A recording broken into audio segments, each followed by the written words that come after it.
What are you currently doing? This is a commonly asked interview questions that candidates will encounter, especially if you are currently not attached to any employer.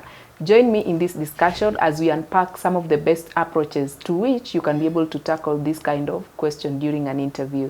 I am joined by one of our interview coach, Evelyn. As usual, my name is Mary, and I hope you will find this very insightful. Thank you, Evelyn, for joining. Thank you so much, Mary, for having me here. Great. I am a candidate. Yes. I've attended an interview. Of course, I've been in between jobs. Yes. And then the question comes, what are you currently doing? What's the main purpose of employers asking this question during an interview? That's a good question, Mary. Now, the main purpose of employers asking this question is to understand a candidate's current situation, their motivation, as well as even a level of engagement or activities during their job search. Yes, Mary. Interesting. Now, regardless of the candidate's current employment status, yes, what is the best approach for a candidate to answer this question of what am I currently doing effectively to impress the employer? Okay, now, regardless of whether you are employed or not, you have to answer this question honestly and confidently. Now, for example, let's say if you're employed, you can talk about, you can briefly talk about your current role, your responsibilities, as well as even a project or an achievement that you've gotten.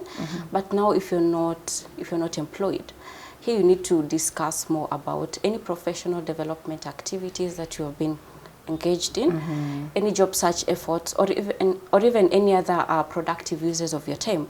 But also remember to align it with that particular job that you are being interviewed for, which is very, very important to just make you suitable for that particular role. Yes, Mary. I remember I was interviewing a candidate recently, and the question popped up, and then he was like, he's been having a career break. He took a career break to pursue further studies, and now he's aggressively searching for a job, looking for the next landing spot to get back to employment.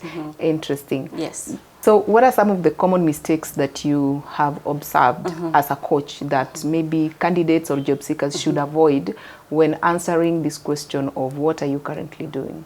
Oh yes, Mary, there's some common mistakes that candidates usually do while answering this question, so they should avoid them very much. And number one is providing overly lengthy or irrelevant details, which is not advisable. And then secondly, talking badly about either the current or even the previous employer, and also appearing as if you're disengaged or even lack motivation. And lastly, failing to highlight the relevant skills and qualifications which are necessary for that particular job that you are interviewing for. Yes, Mary. So those are some of the common mistakes that candidates usually do, which should be avoided. I know. Yes, and Mary. especially when you talk about giving too much information that is irrelevant. It is important to be concise and to the point. Yes, and most importantly, aligning your response to match what you are being interviewed for. Yes, absolutely. Thank you so much for sharing. Thank you so much, Mary, for having me here. Great. As we always say, and in our previous videos, it is important to practice these commonly asked questions because you never know which one will pop up during an interview. And that is why we encourage you to seek for a more personalized coaching session, because with the help of the coach, she is able to identify, in line with the role you're being interviewed for, which are some of the most commonly asked questions that you will most likely encounter during the interview. The link below will guide you on how to sign up for our coaching sessions, and we'll be looking forward to see you very soon if you have an upcoming interview. Thank you for watching.